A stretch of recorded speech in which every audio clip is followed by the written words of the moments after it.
Hello everyone, welcome to Shorthand Battle. I am Divya and I am going to dictate you a legal passage of 500 words at the speed of 110 words per minute. So be ready for the dictation. 3, 2, 1 and go.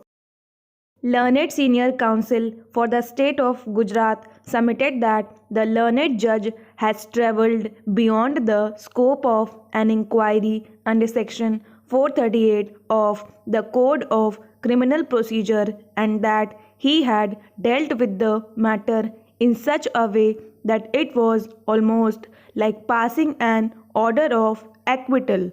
This was exactly the submission that the learned amicus curiae made the other day, which induced us to entertain this petition directly in this court.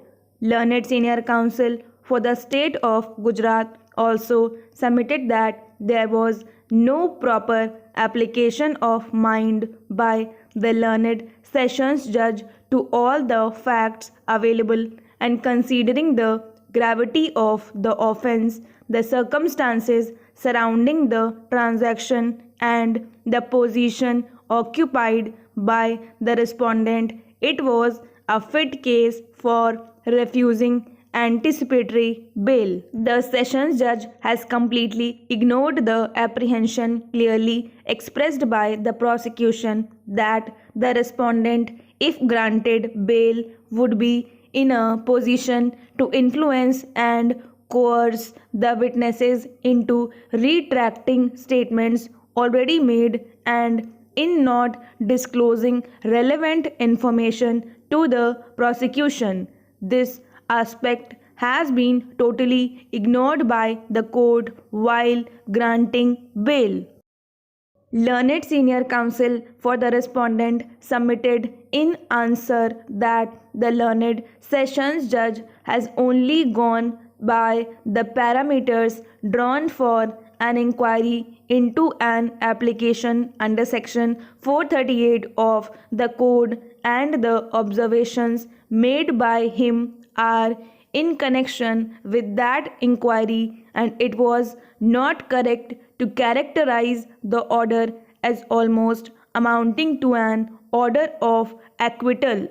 Learned Counsel submitted that the extraordinary jurisdiction of this court under Article 136 of the Constitution of India is exercised by this court only based on the circumstances available in a case, and in the case on hand, the circumstances available and the materials available did not justify interference by this court.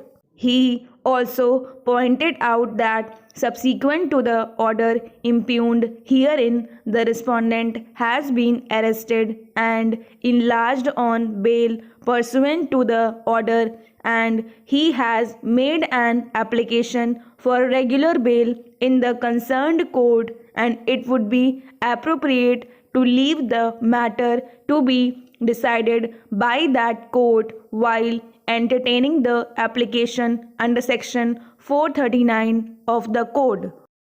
We think that in view of the fact that the application for regular bail made by the respondent is pending before the concerned court, it would not be appropriate for us to go into the various aspects projected before us. All the same, we think that the approach made by the Sessions Court in granting anticipatory bail to the respondent leaves much to be desired. The apprehension that the respondent is in a position to influence, induce, or coerce witnesses to desist from furnishing relevant information to the investigating agency cannot be considered to be imaginary, and the court ought to have considered that aspect seriously before granting anticipatory bail. Stop.